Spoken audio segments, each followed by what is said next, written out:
Hi, friends. I'm Karen, and this is the Family Food for Moms podcast. We're talking about inspiration for family cooking and dining.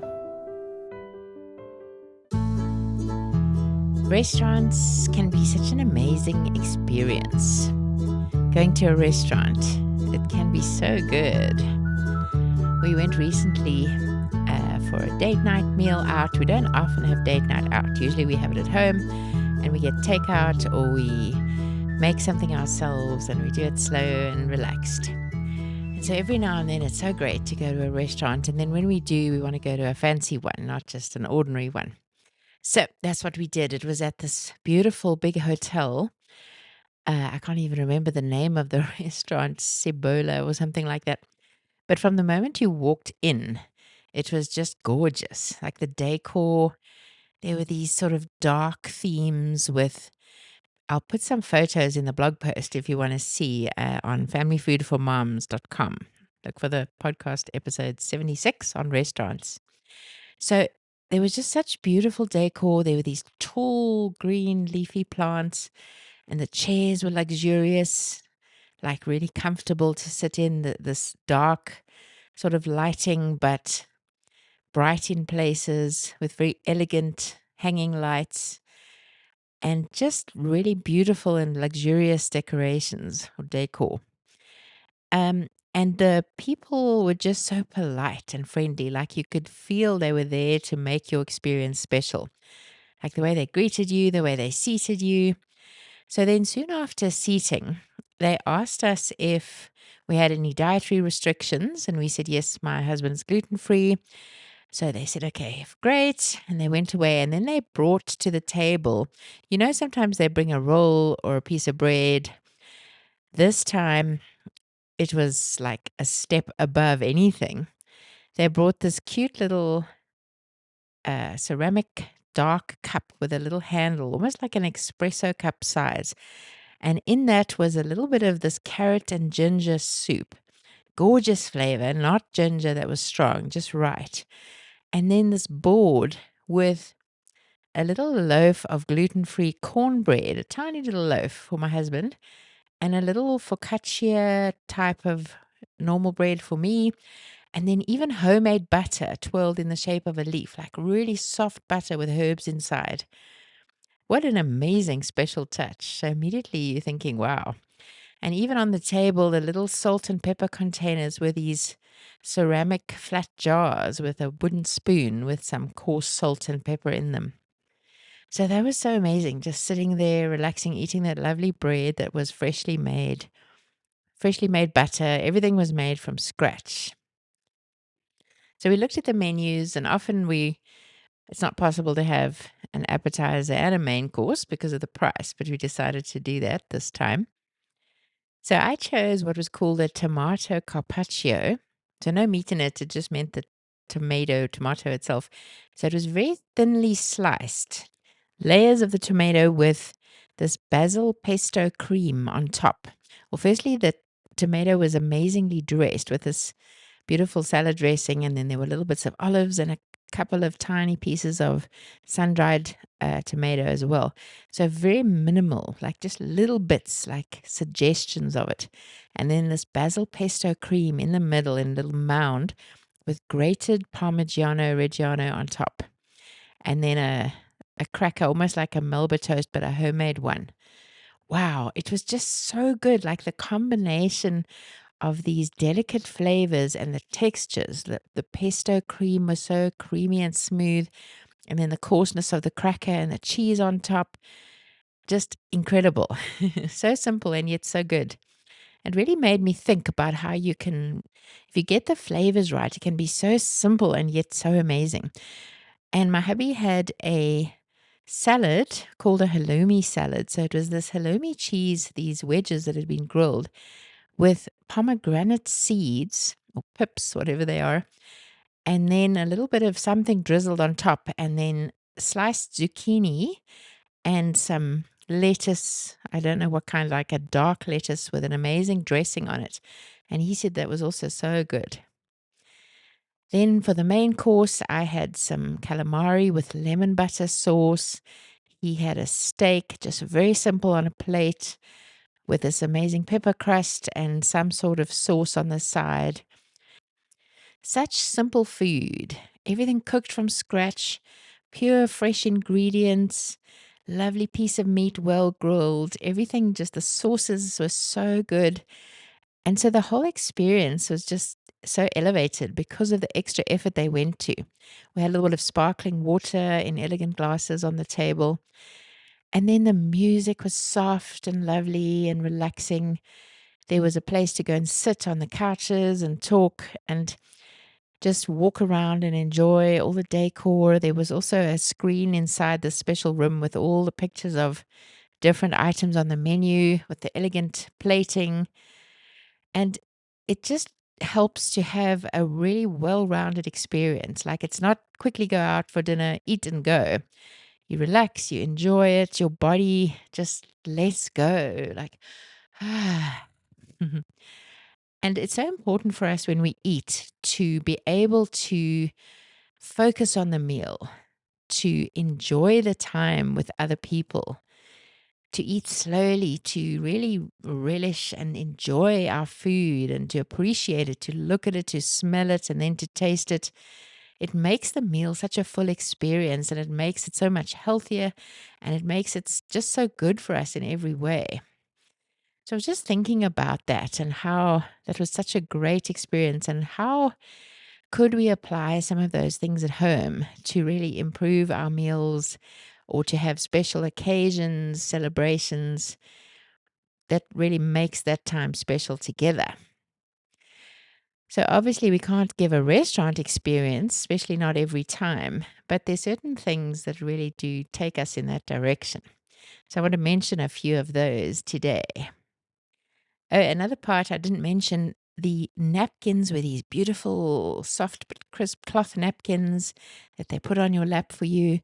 And all the crockery and cutlery was so interesting, unusual shapes, very rustic, very just earthy, but elegant. So you could just feel like it was a special dish, a special thing because of the way the plates looked, the knives and forks looked, the wooden boards for the bread, the little knife for the butter, all of that kind. So, what can we do at home to make things special, to make them memorable, and to make them an experience where our bodies can enjoy the food and absorb it to the max? Firstly, taking the time to enjoy the meal. So, this would be telling yourself and telling your family that it's going to be a time when you set it apart, you sit down together, you're not going to rush. It's a time for the meal. It's a time to focus on eating, on fellowship, and not doing anything else along the way. Then, secondly, to make it beautiful, to do anything that helps with the mood. So, some beautiful music softly in the background, classical music on YouTube, or Celtic music, dinner piano music, French cafe music. All of those searches produce great results for music. Then think about your surroundings. So make sure the curtains are nicely arranged, pretty tablecloth and napkins. Maybe use your fancy glasses. Do you have fancy cutlery or silverware? What are your nice plates? What plates can you put together to make it look nice? Do you have underplates? Pretty things for the middle of the table, the lighting, candles. We use electronic candles. Some of them look really beautiful or change color, or twinkle lights. Anything that sets the mood, maybe close some doors, turn down the main lighting, and just set expectations. Then look a little smart. Everybody can make sure that they don't have dirty t shirts and shorts on. Doesn't have to be fancy, but just everybody is nicely dressed. Then get everybody involved in helping you so it's not like them waiting and you're busy. And see what you can do in advance, just a few little parts of the meal. And then breaking it down into courses adds to the fanciness of the meal and also makes it easier to serve because you don't have to have everything ready at the same time. So you could serve your salad or your vegetables first on a small side plate. Maybe you want to do something like at the restaurant where you have a small amount of soup and you give everybody a very small portion, and then you make individual little bread things. Whether it's dinner rolls. Dinner rolls are very easy to make in the oven. When you've got your dough, you just roll them into balls and you stack them close together in a cast iron pan or just a normal stainless steel dish or a glass dish with a bit of butter to grease it.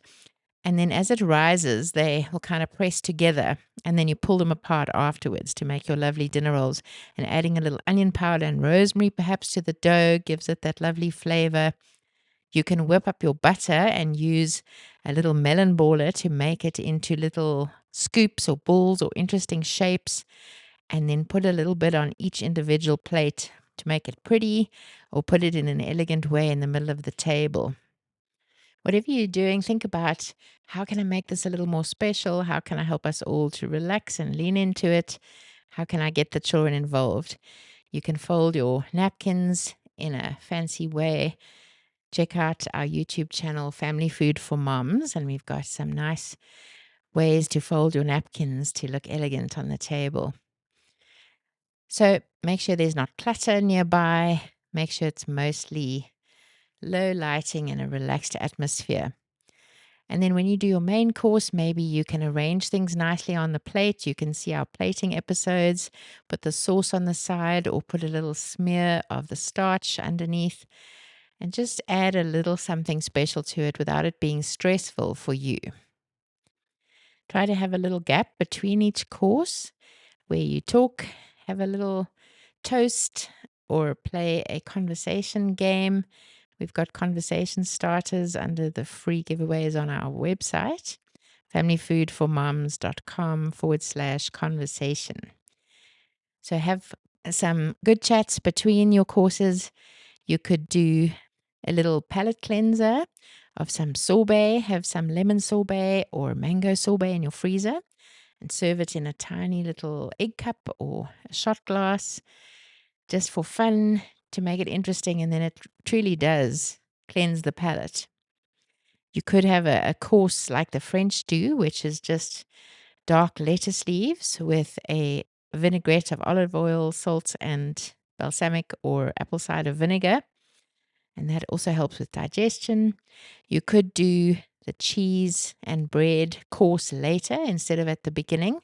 But I really love the idea of a tiny little bit of soup with the bread at the beginning. So anything like that that's going to make it special and that's going to slow you down and make it memorable and then make it feel like you've had a good experience is such a great way to have dinner. It helps with your relationships. It helps you to relax, and especially as mom, to get away from the hecticness of the day, and as dad, to get away from work chaos and crazy busyness. And I think it's so good for us. It's good for our health. It's what we've lost with eating. If you think of medieval movies or Lord of the Rings, they have these great banquets with these huge tables, and they sit and they have chats for a long time, and it's like a whole experience. So we want to bring back some of that kind of thing to our families, plus the elegance. Putting more than one knife and fork set is always fun. Then you know you're going to first use the outside ones and then the next ones. Perhaps you'll have a spoon and have some dessert. Anything unusual that you can bring, put on the table, and then have as part of the meal is going to help to make it extra elegant and extra memorable. So see how creative you can be when you feel like doing something different. Don't make it a stress. Don't make it something that's a burden. But on an evening when you feel like something different, try some ideas, see what you can think of to make it fun and special. And you don't have to cook a lot. I find in those times it's easier to get something from the store that's easy to use. For example, pre-made ravioli, where you just have to cook it and add the sauce. Or sometimes we'll cook a big fillet of steak and keep it in the fridge and then slice it and cook it again in the pan at the time. And it really makes it delicious because you've cooked it to a medium. Then there's a quick warming up with the sauce just before you eat it, and it's really good. Also, you can look at my appetizers cookbook. It's on familyfoodformoms.com. It's got amazing ideas for appetizers that are really easy but elegant. Add something special to your meal to give you some ideas. That's what I do when I need an idea, look at my own cookbook because I kind of forget all the things that I usually make. So I hope you have some special dinners. Thank you for listening. See you next time.